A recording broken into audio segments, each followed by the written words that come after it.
Kumusta kayo mga padreng at welcome back na naman sa ating channel. May dinala rito Honda TMX 155. Ang issue ng motor ni boss, hard starting daw pag umaga, pero pag uminit naman goods naman. Dinala niya rito upang magpa-tune up. So lilinawin lang natin ang nakagista nila sa tune up, nag-a-adjust lang ng valve tappet. So hindi po tune up ang tawag dito pag nag-adjust ng valve tappet.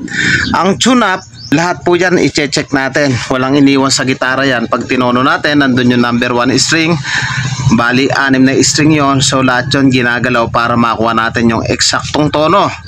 So sa tune-up, kasama na yan yung valve adjustment, linis spark plug, high tension wire kung malakas yung kuryente, carburetor, air cleaner, valve tappet, tsaka yung kanyang mga wiring connection.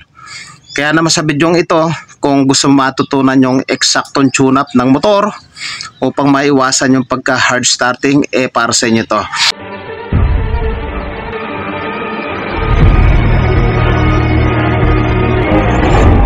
Ang una lang natin gagawin, tanggalin natin yung kanyang spark plug cap.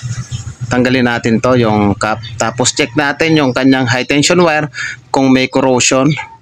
Pangalawa, kung malakas yung binabatong kuryente. At sa pagkakataong yung mga padreng, goods naman yung kanyang high tension wire, litaw yung tanso at walang corrosion. At isunod naman natin, patadyak natin kay boss. Dapat at least 1 cm yung layo dito sa body, dapat aabot yan. Ganoon din dito sa spark plug para makakonfirmado natin na malakas yung kuryente. Nakakambyo. Isa pa, malakas. Okay, dito naman tayo sa spark plug. Malakas. Sa pagkakataong yan, 100% condition yung kanyang stator, regulator, pati na rin CDI, ignition coil. So baklasin natin yung kanyang spark plug, i-check natin yung tag reading, pati na yung kondisyon. Mga padreng, kung nais yung magpagawa, taga-Bataan lamang po kayo. Pwede po kayong sumadya dito sa ating shop. At dito lamang yan sa Pulo Hermosa, Bataan. At tabing tulay lang po tayo mismo.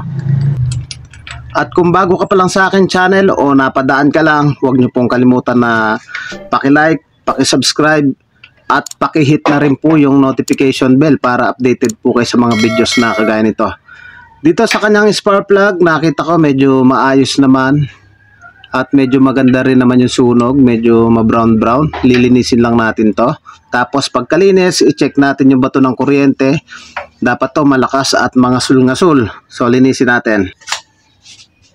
Huwag niyong kalimutan na linisin yung kanyang spark plug cap. At sa pagkakataong yan, ayan napaka dumi.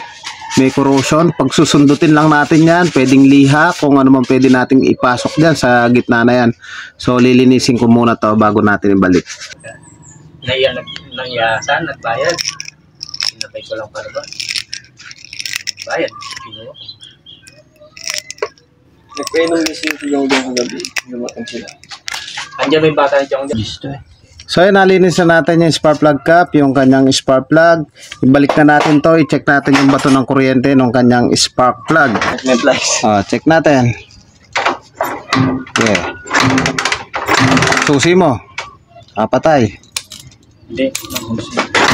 Isa pa. Okay na. Sa pagkakataong yung mga padreng, goods yung kanyang spark plug at pwede na natin balik. Isunod naman natin yung kanyang carburetor at yung kanyang air cleaner. Lilinisin natin yan parehas. Dito sa kanyang air cleaner, pansinin nyo, napakadumi. Ayan kailangan nating linisin yan.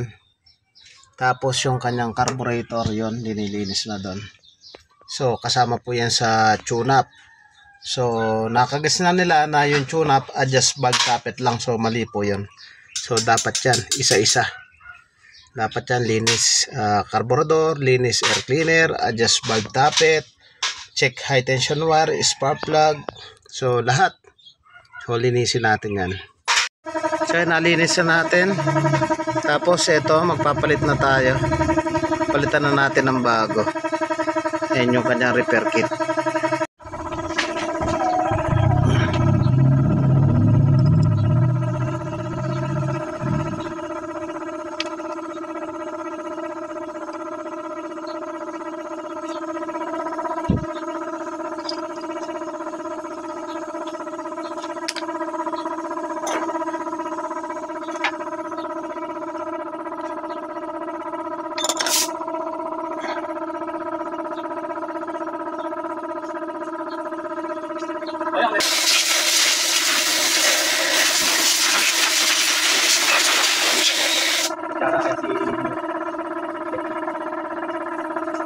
kukuha ko. Kulang na lang natin yung corned beef. Itlog sana yan. Magluluto pa tayo. 2.5. Kalate, isa sa kalate, dalawat kalate, 2.5. O saan, merienda ko na.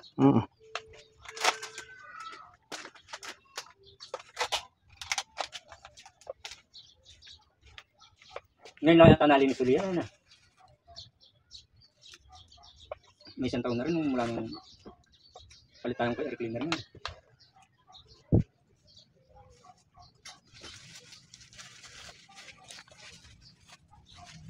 Malakas agas yung motor nila. Titiwarik ko lang, titiwarik mo na naman yung balik. Saka. Okay lang, tinatawanan natin kayo motor mo. Mamamatay na kayo sa nakakatawa.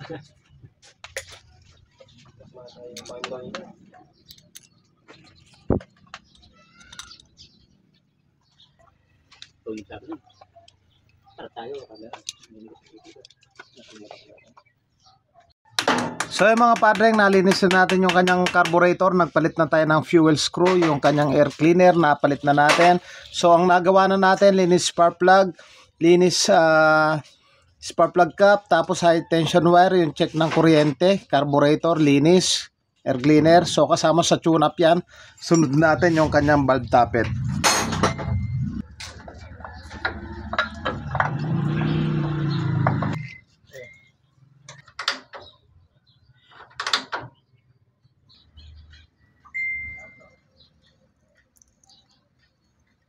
Okay.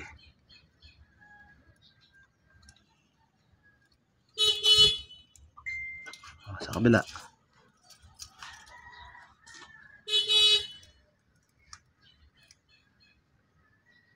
Okay. Takpan mo na. O, lagi nyo rin linilinis to, itong part na to. Itong part na yan. Gamit lang tayo ng plies.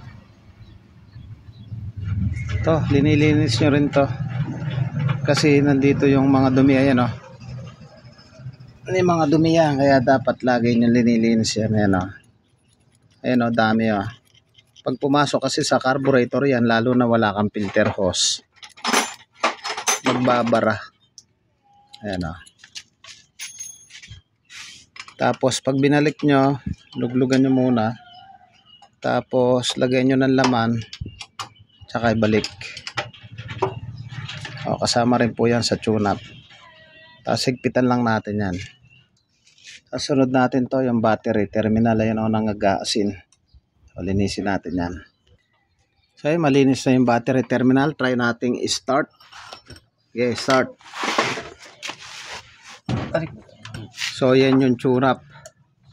Proper na tune-up talaga. Yeah, timing. Yeah.